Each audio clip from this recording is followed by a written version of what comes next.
Hi guys, welcome to Richard Cabile YouTube channel. In today's video, I will teach you how to turn on Do Not Disturb on ViVO Y20i mobile phone. And okay guys, but before we start, kindly subscribe to my YouTube channel by pressing the subscribe button and the bell to notify you if I have new videos. Okay guys, let's start.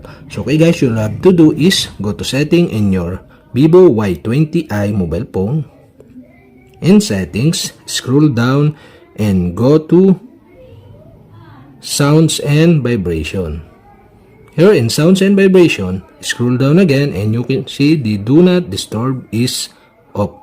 To turn on the do not disturb, you'll have to do is tap this and you can see the turn on manually, and on the right side you can see the switch button. And okay guys, if this enable or turn on in do not disturb mode, incoming calls, SMS message and notification will be mute, and the phone cannot be woken up when the screen is off, except for allowed disturbances.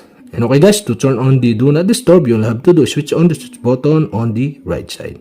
And that's it. Okay, we have successfully turned on the do not disturb on ViVO Y20i mobile phone. And okay guys, if you have a question, kindly comment below. And don't forget to hit the subscribe button and the bell to notify you if I have new videos. Okay guys, thank you for watching.